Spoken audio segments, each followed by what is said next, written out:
Hey guys, Kevin here for the X-Files Season 10, Episode 2, Founders Mutation. I was definitely really looking forward to this episode. Last night's premiere honestly really surprised me because of the fact that I hadn't seen the X-Files before, and I know there were a lot of people disappointed at last night's episode.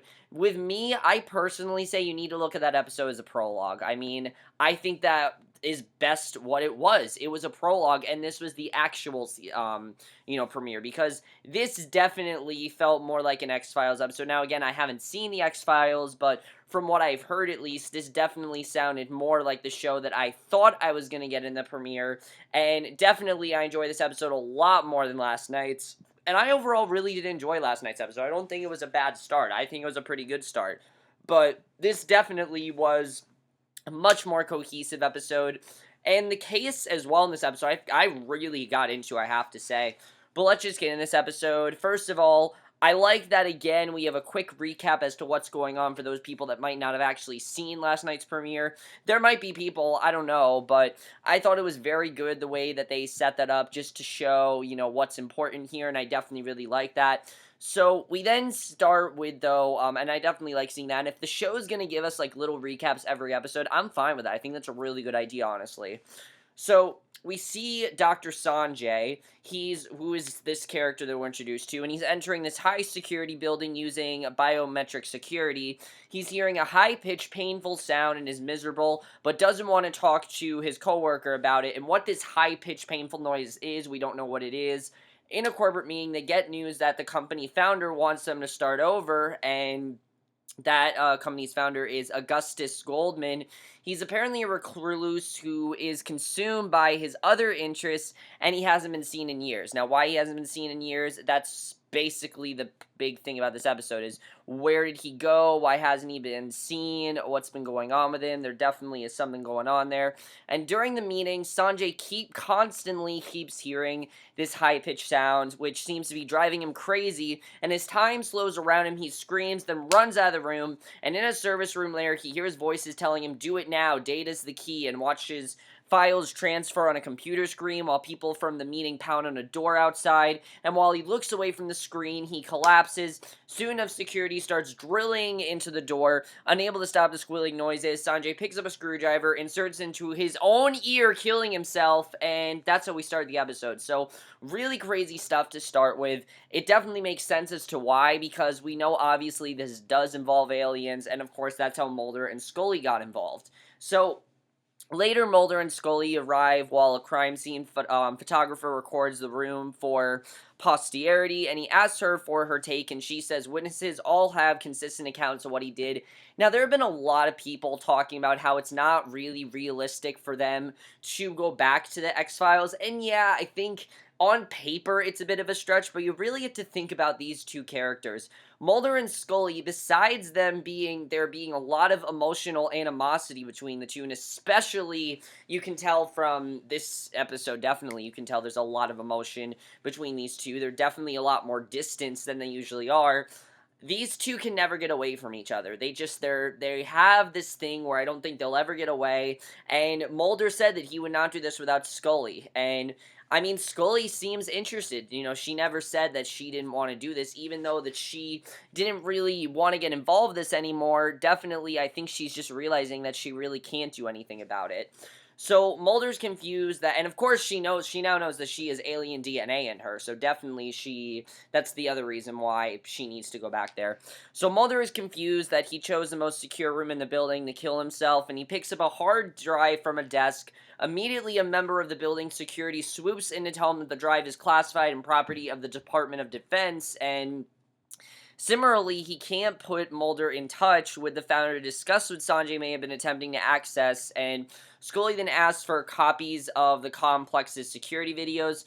While she's talking to security, Mulder then uses the body's fingerprint to unlock the victim's cell phone, and he sneaks out of the room with it, and over Scully's objections, Mulder scours the phone for information. He comes across someone named Gupta, to whom the victim spoke every night, and Scully tells Mulder that in the language local to Sanjay's home region in India, Gupta means secret, and that definitely is very interesting. So there's definitely something going on here that nobody really knows about. And on the way out of the building, they nearly bump right into a janitor, and obviously Mulder wants to seek out Gupta because he knows that obviously Gupta means secret, and there's definitely something going on with Gupta. There's something that Gupta's not telling him, and he's waiting alone in a booth. He asks to go somewhere more private to talk, and while Gupta is initially reluctant, Mulder convinces him, and the pair head to a bathroom where Gupta starts undoing Mulder's pants, and when Mulder realizes that there's been a miscommunication, Gupta gets frustrated, starts to storm out, but Mulder stops him to let him know, and it's clear that Gupta thought that there was going to be something sexual taking place, and Gupta gets frustrated, tries to storm out, but Mulder stops him to let him know that Sanjay is actually dead, and obviously this was something that Gupta did not know, and I'm pretty sure the secret that Gupta had is that he was gay, because it didn't seem like Mulder knew or had any inkling towards that. I don't really think anyone knows that, so that was definitely kind of interesting. So at Sanjay's autopsy, Scully removes the letter opener and begins her examination, but quickly notices that Sanjay had written something on his palm. Now, what he wrote on his palm, that's one of the big mysteries here. We don't know what it is, and at the bar, Gupta then tells Mulder that before his death, Sanjay had written Founder's Mutation on his palm, which is why this episode is called Founder's Mutation, because it's what he wrote on his palm. They look at autopsies, x-rays, are somewhat surprised to see that the letter opener went in one angle, then seemed to veer up to the auditory cortex, and Scully mentions that just before he left the meeting, he was blurting out something about that sounds nobody else could hear. And again, they don't know what these sounds are, but they just know that he was blurting it out. And the pair wonder whether Sanjay left more clues behind, but Scully notes that they've already scoured his apartment, and Mulder says that he had another, and they should find it. And I gotta say, I was really getting into this. I mean, right here, I'm like, you know what, this is getting really interesting, because what exactly was he covering up? What were these sounds he was hearing? I mean, what was it all about? We don't really know, and I think they did a very good job with having us know just as little information about this as Mulder and Scully did. Definitely did a very good job with that. So while they're sitting in the car outside Sanjay's second apartment, a young man runs into their parked vehicle, then waves by way of an apology and moves on. They head inside where they find dozens of photos of children, all of whom seem to have some kind of exotic diseases, and the photos seem to have been taken in some kind of clinical setting, and they don't know what it is. So Scully sees lights outside, police are coming, but before she can go meet them, Mulder opens a drawer, starts getting the same strange symptoms, and hearing the same high-pitched squeal as Sanjay had, and this is definitely something that the X-Files did. I watched a documentary on this revival of Oral, and they said one of the biggest parts of the X-Files is how it connects to these two characters and sort of what this does to them. And definitely, I think they did a very good job of in this episode connecting this case to what's actually going on with Mulder and Scully in their personal life. They definitely did a very good job with that. So in his office, Skinner, who's in this episode a lot more, I know there were people disappointed that Skinner was barely in last night's episode. Here, I thought they did a good job. He was definitely enough of the episode.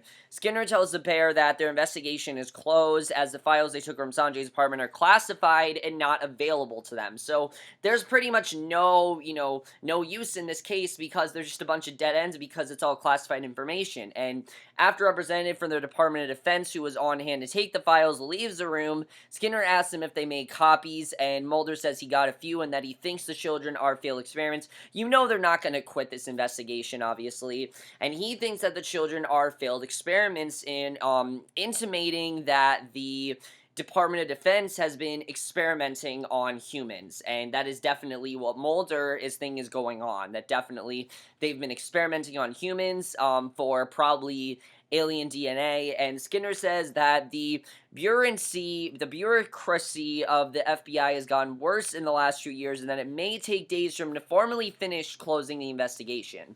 So downstairs, Scully has synced up timestamps on the security footage to around the time of Sanjay's death. Sanjay's suicide, that is. And she asked Mulder what happened to him at the apartment, and he said that he heard a squeal and the words, "Find her."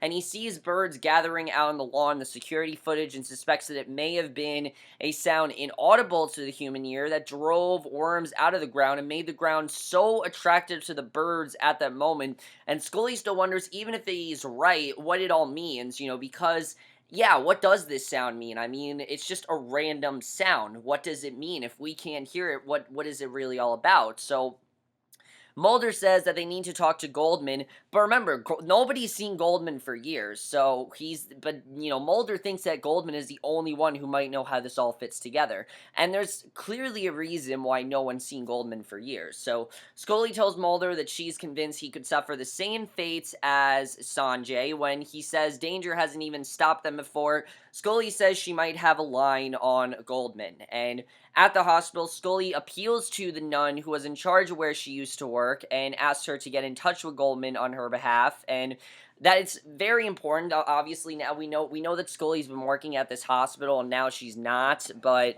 this was definitely important because had Scully not worked at that hospital, she could not, she would not be able to appeal to that nun.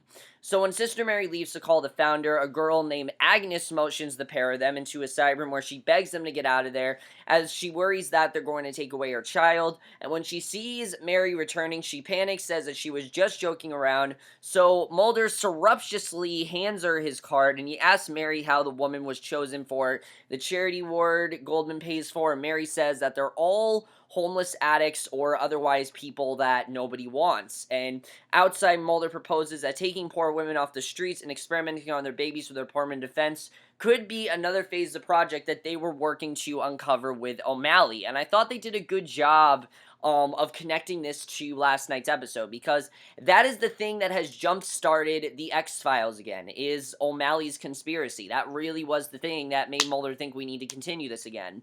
And Scully asked him if this is what he thinks happened to her 15 years ago, and whether he ever, thinks about William. And of course, William is their son. I didn't say the name of their son last night, so William's the name of their son. He admits he does, but he says he's felt he had to put it behind him, and Scully says that she hasn't been able to completely, that she sometimes hates herself for not being a part of her child's life, because, they put up their child for adoption, they haven't seen him in 15 years, and she asks if Mulder believes he was an experiment, and this is definitely very interesting. The show's always been Mulder believes in aliens, he wants to believe, but Scully's not so sure. And now that Scully knows that she has alien DNA in her, I'm pretty sure that, now she's thinking the possibility of, oh shit, could my son have been an experiment? And Mulder says that he doesn't know. She asks what if William is out there somewhere like one of the kids on Sanjay's wall, and Mulder says all they can do is try to expose the truth and see what happens. And just the way that this is getting to them and making this a lot more personal, I definitely really like seeing that. And we cut to a scene which is obviously fake. We see Scully, she's walking William to his first day of school. They enter, then the door closes and he comes back out. He leaves the school campus. She tells him to be home in time for dinner. Suddenly, a wind blows. She runs to the street where he's been in a car accident, and he's very badly hurt. She hears his voice over her shoulder, and suddenly she's at home where he's asking for help. He has large, all-black eyes and asks her what's happening, and very creepy stuff, honestly. She's taken aback, and suddenly she's alone at her desk looking at a baby picture, the only true memory that she has of him, and it's clear that Scully wishes that these memories with William were real, and she's kind of looking at what would my life have been like with William, and definitely she's thinking about it, and just the fact that she's thinking about it, I mean, I understand that there are people upset that she's dwelling in it, but it really does make sense. I mean, after 15 years, it's definitely something that I think has always been in the back of her mind, but this is definitely making her think about it more and more, and I definitely feel that eventually we're going to get to a point where they're definitely going to try to find William. I could definitely see that happening over these 6 episodes, and we know that the last episode of this show is called My Struggle Part 2, and it's basically like last night's episode, except it's going to be focused on Scully's life and the struggle in her life, and definitely it seems to be the biggest struggle in her life is one, believing Mulder and, why she stays connected to him, because obviously there's a lot going on between those two. But of course, her second biggest regret is obviously putting up William for adoption. She doesn't know if he's out there, if he even knows they exist. I mean, she doesn't really know what's going on with him. That really concerns her. She kind of wants to be part of his life, and I'm interested in seeing really where this could go, because there's a lot of possibilities of where they could take this. So at Goldman Technology the next day, Goldman tells Scully and Mulder that his work is to save children. He walks them around a wing of a hospital where children are suffering from bizarre and terrible ailments. He offers Scully to talk to one of the patients, and Scully says okay. She takes a boy with this very large tumor completely covering one of his eyes, which is a form of Cruzon syndrome, and Scully challenges Goldman on why the kids are being isolated, and he says that because they're working with totally unique treatment methods, environmental factors have to be eliminated. And when Scully asks whether, which, that makes sense. Obviously, the technology they're using, the diseases that they have, it's very dangerous for them to be out there. So when Scully asks whether the Department of Defense is involved because he's looking into alien DNA, he gets frustrated and excuses himself when they see a teenage girl fighting with an orderly and seemingly spilling a cart of meds with telekinesis. Very crazy stuff that's going on there.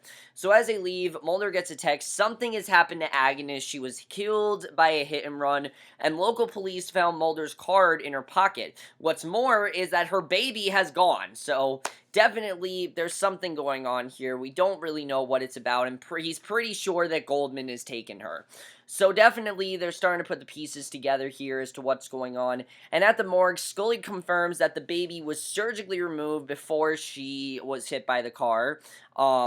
She's convinced that that's what happened, and Mulder suggested that the Syndicate might still be trying to create alien-human hybrids, and ultimately the conversation turns to Goldman's wife, who has been in a hospital for the criminally insane for years since she was convicted of murdering her baby, a body which was never found. So obviously they think that she murdered her baby, and at the hospital, Mulder tries communicating with Mrs. Goldman, but she's non-responsive. She isn't catatonic, though. She throws the apple from her lunch tray at a cat when she tries to enter the room, and it's clear that she hasn't really talked in a while. I mean, clearly this is something that's affected her, and we get this really great, very lengthy monologue, but I definitely really love this scene here. She says that she won't answer questions about her husband as he's the one still keeping her in the hospital, and Mulder asks if she misses her daughter, and Mrs. Goldman remembers finding her daughter Molly at the bottom of the pool when she was 2. She survived 10 minutes under the water, happy, and actually breathing, literally breathing underwater. It's pretty crazy, and this is something that Mrs. Goldman has never shared. She says she knew her husband had done something to the baby's embryo, and at the time she was 9 months pregnant and wasn't going to let her husband have her son, and she tells them about stabbing her husband in the arm and making an escape, but that she knew the government wouldn't let her get away. She says she hit a deer, crashed the car in her panic, and then she heard a high-pitched, loud, squealing sound, which of course is the same high-pitched squealing sound that Sanjay heard. And she says her husband was talking to her. She knew what she had to do. She stabbed herself in the belly with the knife she had used to escape, delivering it at the side of the road. She tells him that she passed out from loss of blood, woke up in the hospital, and never saw her son again. So this has been something that has been a problem. She doesn't know where her son is, and back at the FBI, Mulder says that basically, as they leave, Mulder posits that the baby would no longer be a baby, and that it's possible it told its mother to release it, and then also reached out to Mulder to find her. So on the way out the door, he sees a janitor and stops, noticing that the same subcontractors who provide janitorial services to the psychiatric hospital do so for the Goldman building. That's why the janitor was acting so weird, obviously, because there's something that they've been hiding. And back at the FBI, Mulder sees that while Sanjay was in the server room, a janitor from A1 was in the room directly above it, and the janitor too was in pain while Sanjay was. And Mulder then gets a text that the janitor's name is Kyle Gilligan. He's a high school dropout who also worked at St. Elizabeth's Psychiatric Hospital lately, and his character I found to be very interesting. On a country road, Mulder and Scully get out of their vehicle near a farmhouse and introduce themselves to a woman who identifies herself was Kyle's mother, and she tells them that she won't allow him to talk to her. And when Mulder asks where she found the child after the accident, the woman starts to scream. Obviously, she doesn't want anyone to know. She's screaming at them to get away. Suddenly, birds gather nearby. Mulder collapses, hearing the noise. He rolls around the ground. Scully heads to a barn to look for Kyle, and very crazy stuff. I mean, the way this is affecting Mulder. They then arrest Kyle over his mother's sobbing objections, drive away with him. They ask Kyle why he killed Dr. Sanjay, but Kyle says that he didn't want Sanjay to die, and then Sanjay was helping him, and he says he wants to find his sister, Molly, and this becomes really interesting. I mean, knowing that this was all really just to track down his sister is pretty crazy, and the fact that Sanjay basically let himself die. You know, Kyle didn't want him to die, but the sound, it got to Sanjay. He had to do something because he couldn't hear it anymore.